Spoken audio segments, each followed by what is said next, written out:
पिछली कुछ वीडियोस में हमने मैटर की डिफरेंट टाइप्स के बारे में समझा था कि किस तरह हम सभी मैटर्स को दो ब्रॉड कैटेगरीज में डिवाइड कर सकते हैं। या तो हम मैटर को सब्सटेंसेस की कैटेगरी में प्लेस करते हैं और या फिर हम इसे मिक्सचर्स की कैटेगरी में प्लेस करते हैं। लेकिन फिर सभी मिक्सचर्स भी एक ही तरह के नहीं होते और उनकी भी बहुत सी सब कैटेगरीज होती हैं। और इस वीडियो में हम मिक्सचर्स की इन्हीं सब कैटेगरीज में से 3 इंपॉर्टेंट सब कैटेगरीज को समझने की कोशिश करेंगे। और हम स्टार्ट करेंगे सॉल्यूशन से। सॉल्यूशंस मिक्सचर्स की एक ऐसी टाइप है जिससे हम बहुत अच्छी तरह से वाकिफ़ हैं। शायद हम सॉल्यूशंस को इनके नाम से नहीं जानते, लेकिन हम इन्हें अक्सर इस्तेमाल करते रहते हैं। फॉर एग्जाम्पल, अगर आपको याद हो तो हमने प्रीवियस वीडियो में ये बात डिस्कस की थी कि जब हम पानी में चीनी को और नींबू के रस को अच्छी तरह से मिक्स करते हैं तो हमें जो मैटर मिलता है, जिसे हम नींबू पानी कहते हैं, उसे साइंटिस्ट केमिस्ट्री के लैंग्वेज में एक होमोजीनियस मिक्सचर कहते हैं। और इसी होमोजीनियस मिक्सचर का दूसरा नाम सॉल्यूशन है। फिर किसी भी सॉल्यूशन में जो कंपोनेंट्स या इंग्रेडिएंट्स होते हैं उनको भी हम केमिस्ट्री के लैंग्वेज में कुछ स्पेशल नाम देते हैं। किसी भी सॉल्यूशन में वो कंपोनेंट जो काफ़ी ज़्यादा मिकदार में होता है हम उसे सॉल्वेंट कहते हैं, और वो कंपोनेंट जो कम मिकदार में होते हैं उन्हें हम सोल्यूट कहते हैं। नींबू पानी में क्योंकि पानी ज़्यादा अमाउंट में होता है तो इसीलिए हम पानी को सॉल्वेंट कहेंगे, और चीनी और नींबू का रस क्योंकि कम मिकदार में होते हैं तो इसीलिए हम इन्हें सोल्यूट कहेंगे। यानी आप सॉल्यूशन को इस तरह से डिफाइन कर सकते हैं कि सॉल्यूशन एक ऐसा मिक्सचर होता है जिसमें सोल्यूट के पार्टिकल्स सॉल्वेंट के अंदर कंप्लीटली होमोजेनाइज्ड हो जाते हैं। होमोजेनाइज्ड होने का मतलब है कि सभी इंग्रेडिएंट्स के पार्टिकल्स मुकम्मल तौर पर हल होकर इस सॉल्यूशन में इक्वली डिस्ट्रीब्यूट हो गए हैं। फॉर एग्जांपल, चीनी के सभी पार्टिकल्स या यूनिट्स इस सारे ग्लास के अंदर मुकम्मल तौर पर हल होकर पानी के अंदर अच्छी तरह से फैल गए हैं। आप ये नहीं गैस कर सकते कि इस ग्लास के किसी हिस्से में चीनी ज़्यादा है या किसी दूसरे हिस्से में नींबू का रस कम है, क्योंकि इस नींबू पानी के सभी सोल्यूट सॉल्वेंट के अंदर कम्प्लीटली होमोजेनाइज्ड हो गए हैं। और इसे कंफर्म करने के लिए आप इस नींबू पानी को पीकर भी देख सकते हैं। आपको इस सारे नींबू पानी का एक जैसा टेस्ट आएगा, क्योंकि सभी सॉल्यूट इस सारे सॉल्यूशन में अच्छी तरह से डिस्ट्रीब्यूट हो गए हैं। और यही एक सॉल्यूशन की पहचान है, मतलब सॉल्यूट का मुकम्मल तौर पर सॉल्वेंट में हल हो जाना।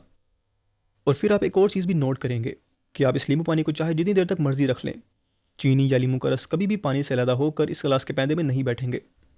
ऐसा इसलिए होता है कि एक सॉल्यूशन में सॉल्यूट बहुत ज़्यादा छोटे पार्टिकल्स में टूट जाते हैं, और सॉल्वेंट यानी इस लेमिनेट के केस में पानी इन सॉल्यूट के पार्टिकल्स को अपने अंदर अच्छी तरह से हल करके रखता है और अलहदा नहीं होने देता। फिर अगर आप किसी सॉल्यूशन में से सॉल्यूट को फिल्टर भी करना चाहेंगे तो उस सॉल्यूशन के सभी पार्टिकल्स उस फिल्टर पेपर में से पास हो जाएंगे और फिल्टर पेपर के ऊपर कुछ भी बाकी नहीं रहेगा। फिल्टर पेपर असल में एक पेपर होता है जिसमें इंतहाई छोटे छोटे सुराख होते हैं या पोर्स होते हैं, और इस फिल्टर पेपर को हम लिक्विड मिक्सर्स में से ना हल होने वाली चीज़ों को अलग करने के लिए यूज़ करते हैं। बिल्कुल उसी तरह से जिस तरह हम चाय में से चाय की पत्ती को अलग करने के लिए छाननी को यूज़ करते हैं। फिर सॉल्यूशंस के अलावा मिक्सर्स की एक सेकंड टाइप भी है जिसे हम सस्पेंशंस कहते हैं, और सॉल्यूशंस की तरह ही सस्पेंशंस भी काफ़ी कॉमन होते हैं। फॉर एग्जाम्पल, अक्सर खांसी के सिरप्स की पैकेजिंग पर आपने एक लाइन लिखी हुई लाजमी देखी होगी, शेक वेल बिफोर यूज़, जिसका मतलब होता है कि इस सिरप को इस्तेमाल करने से पहले इसे अच्छी तरह से हिलाकर मिक्स कर लें। ऐसा इसलिए लिखा होता है कि उस सिरप में कुछ ऐसे अज्जा होते हैं जिनके पार्टिकल्स थोड़ी देर बाद उस सिरप की बॉटल के पैंदे में बैठ जाते हैं, और अगर आप उस सिरप को इस्तेमाल करना चाहते हैं तो आपको उसे अच्छी तरह से हिलाकर मिक्स करना होगा ताकि उस सिरप में जो अज्जा हैं वो अच्छी तरह से मिक्स हो जाए और वो मेडिसिन अच्छी तरह से असर कर सके। लेकिन सवाल ये है कि उस कफ सिरप में कुछ पार्टिकल्स बॉटल में नीचे क्यों बैठ जाते हैं। तो होता यह है कि उस सिरप में कुछ ऐसी दवाई होती है जो पानी में अच्छी तरह से हल नहीं होती, जिसकी वजह से उस दवाई के ज़र्रात भी पानी में कम्प्लीटली हल नहीं होते और बड़े पार्टिकल्स की फॉर्म में सिरप के अंदर तैरते रहते हैं। और अगर आप उस सिरप को थोड़ा गौर से देखें तो आपको वो तैरते हुए ज़र्रात भी नज़र आ जाएंगे। सोल्यूट के इन पार्टिकल्स को जो हल नहीं होते हम अनडिजॉल्व्ड पार्टिकल्स कहते हैं, यानी ऐसे पार्टिकल्स जो कभी भी सॉल्वेंट में हल नहीं होंगे। और फिर अगर हम उस सिरप की बॉटल को ना हिलाएं और ऐसे ही पड़ा रहने दें तो ग्रेविटी की वजह से ये अनडिजॉल्व पार्टिकल्स बॉटल के पैंदे में बैठ जाते हैं, और जब भी हमें उस सिरप को इस्तेमाल करना होता है तो हमें उस बॉटल को अच्छी तरह से शेक करना पड़ता है ताकि वो अनडिजॉल्व पार्टिकल्स दोबारा से सिरप के अंदर फैल जाएं। लेकिन अगर हम इस सिरप को दोबारा से ऐसे ही छोड़ दें और ना हिलाएं तो ये पार्टिकल्स दोबारा से सेटल डाउन हो जाएंगे। यानी अगर आप सस्पेंशंस को डिफाइन करें तो ये एक ऐसा मिक्सचर होता है जिसमें सोल्यूट के लार्ज अनडिजॉल्व पार्टिकल्स सॉल्वेंट के अंदर थोड़ी देर के लिए डिस्पर्स हुए होते हैं, मतलब बिखरे होते हैं, या ये कह लें कि फैले हुए होते हैं। और अगर आप इस सस्पेंशन को थोड़ी देर के लिए छोड़ दें और डिस्टर्ब ना करें तो वो सोल्यूट के लार्ज अनडिजॉल्व पार्टिकल्स उस कंटेनर के पैंदे में बैठ जाएंगे। फिर सस्पेंशंस की एक और एग्जांपल चॉक पाउडर और पानी का मिक्सचर है। अगर आप किसी कंटेनर में चॉक का बारीक पाउडर लें और फिर उसमें पानी डालकर उसे मिक्स करने की कोशिश करें तो आपको ऐसा लगेगा कि चॉक पानी में हल हो गया है, क्योंकि सारा पानी दूधिया सा हो जाएगा। लेकिन जैसे ही आप इस मिक्सचर को थोड़ी देर के लिए पड़ा रहने देंगे तो चॉक का पाउडर सेटल डाउन हो जाएगा और ऊपर क्लियर पानी बचा रह जाएगा, जिससे हमें यह पता चला कि एक सस्पेंशन के अंदर सोल्यूट के पार्टिकल सॉल्वेंट में कम्प्लीटली हल नहीं होते, बल्कि सॉल्वेंट के अंदर कुछ देर के लिए तैरते रहते हैं। और फिर अगर उस सस्पेंशन को थोड़ी देर के लिए ऐसे ही छोड़ दिया जाए तो वो अनडिजॉल्व पार्टिकल्स सॉल्वेंट से सेपरेट होकर कंटेनर के बॉटम में इकट्ठे हो जाते हैं। फिर इसके अलावा अगर आप इस चॉक और पानी के मिक्सचर को फिल्टर पेपर से गुजारें तो इस बार चॉक फिल्टर पेपर के ऊपर ही रह जाएगा और साफ पानी फिल्टर पेपर से पास हो जाएगा। ऐसा इसलिए हुआ कि इस सस्पेंशन में सोल्यूट के अनडिजॉल्व पार्टिकल्स फिल्टर पेपर के सुराखों से बड़े थे, जिसकी वजह से वो फिल्टर पेपर में से पास नहीं हो सके, जिस तरह चाय की पत्ती छाननी के बारीक सुराखों से पास नहीं होती। और ऐसे मिक्सर्स को ही हम सस्पेंशन कहते हैं, जिसके अनडिजॉल्व पार्टिकल्स कुछ देर बाद सेटल डाउन हो जाएं और फिल्टर पेपर में से पास ना हो सकें।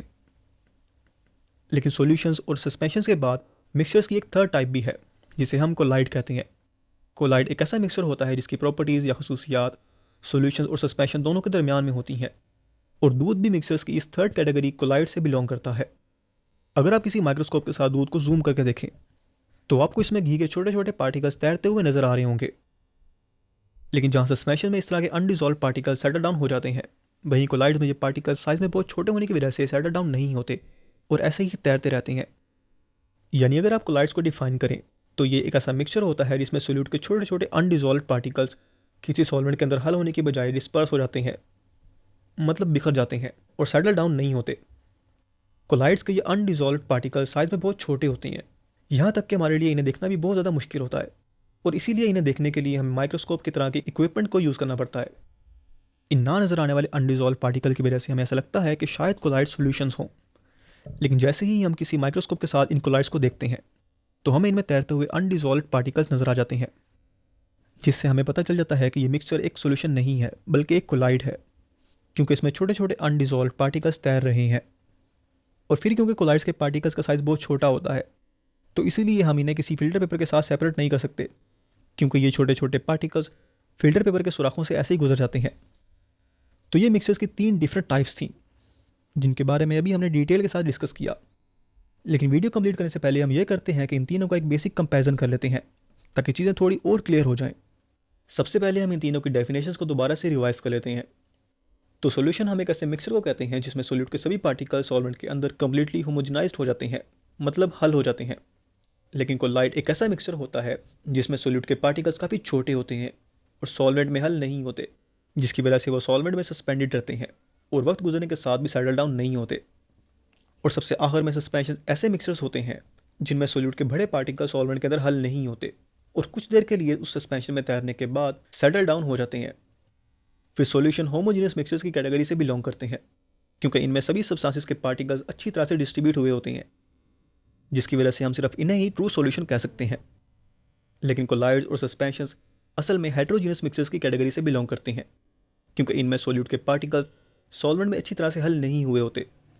फिर थर्ड डिफरेंस इन तीनों में ये है कि सॉल्यूशंस में सोल्यूट मुकम्मल तौर पर हल हो जाते हैं, जिसकी वजह से इनमें कोई अनडिजॉल्व पार्टिकल नहीं बचता। लेकिन कोलाइड्स और सस्पेंशन दोनों में अनडिजॉल्व पार्टिकल्स होते हैं। कोलाइड्स में ये अनडिजॉल्व पार्टिकल थोड़े छोटे होते हैं, लेकिन सस्पेंशंस में ये पार्टिकल्स थोड़े बड़े होते हैं।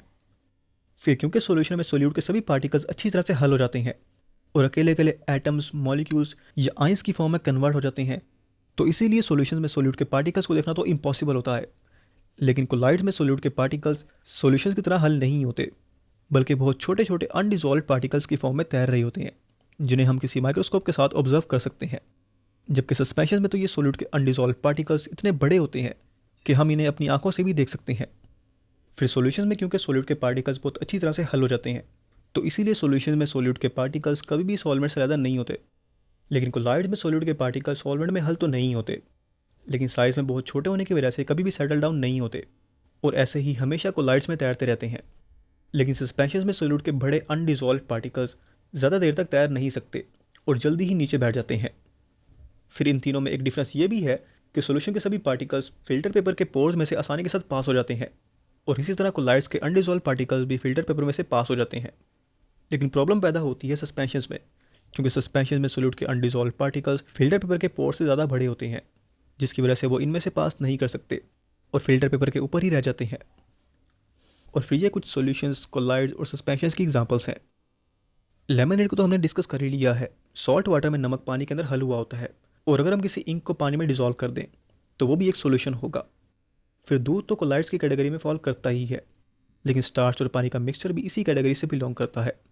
अंडे की सफ़ेदी भी एक कोलाइड है, क्योंकि इसमें पानी के अंदर अनडिज़ोल्व प्रोटीन्स तैयार होते हैं। और हमारा खून भी एक कोलाइड है, क्योंकि इसमें red blood cells, white blood cells और प्लेटलेट्स तैर रहे होते हैं। जबकि रेतीला पानी, चौक और पानी का मिक्सचर और मिट्टी वाली हवा, ये सब सस्पेंशंस की एग्जांपल्स हैं, क्योंकि पानी में रेत के पार्टिकल्स या चौक के पार्टिकल्स और हवा में मौजूद मिट्टी के ज़रात कुछ देर बाद सेटल डाउन हो जाते हैं। और इस तरह यहाँ पर हमारा ये टॉपिक कंप्लीट होता है। नेक्स्ट वीडियो में हम अनसेचुरेटेड सॉल्यूशंस और सैचुरेटेड सॉल्यूशंस को समझेंगे। तो मिलते हैं नेक्स्ट वीडियो में, तब तक के लिए अल्लाह हाफिज़।